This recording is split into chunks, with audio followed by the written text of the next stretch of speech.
Na lang ba tayo na pag-araw ng Sabado at Linggo at araw ng holidays like Christmas season at Panagbenga, hindi na lang tayo lalabas ng bahay.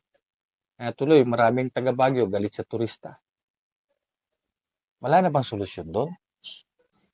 People of Baguio must enjoy also rin yung yung holidays eh.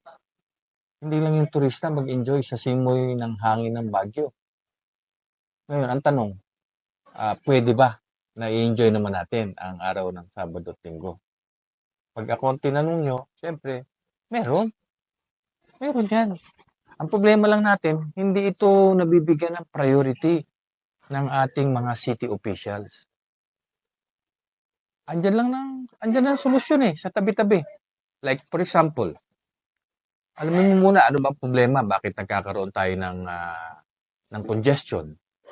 The root cause of it is yung thousands of vehicles na dagsa dito sa ating syudad.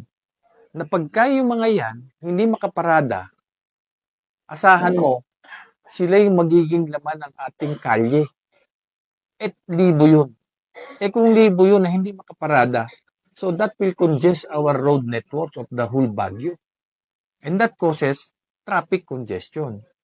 Kanya tayong mga taga Baguio, hindi na tayo lumalabas dahil alam natin sakit ng ulo lang.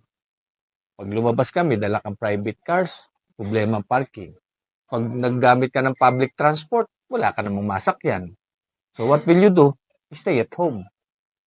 So, kung mabigyan na ng priority ng city government itong solusyon para sa problema ng parking problem natin at saka yung traffic congestion at napatayo na itong mga parking building on strategic location sana.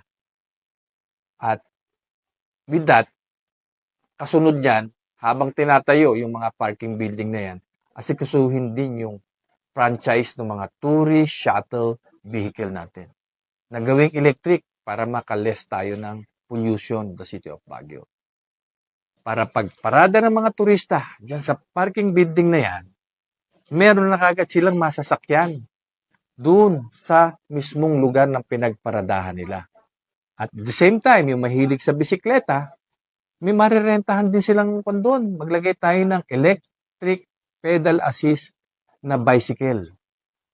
Para yun namang mga cycling enthusiasts ay mag-enjoy sila sa Baguio. And that way, ang makikita nyo na lang ng mga sasakyan sa ating mga tourist spots, mawawala na itong mga mga private vehicles na dala ng mga turista. Ang makikita mo na lang ay yung mga tourist shuttle vehicle. On that way, marireduce mo yung volume ng vehicles sa ating kalsadahan by 90% dahil high capacity itong mga tourist shuttle vehicle natin. So, ano mangyayari? Maganda ang magiging simoy ng hangin. Ang turista, wala nang hassle, makakapaglibot sila. It's a win-win solution. At ang taga Baguio, makakapaglibot na kasi maluwag na ang daloy ng trapiko. Hindi na problema ang transportasyon. So that will be a win-win solution for the people of Baguio and the tourists.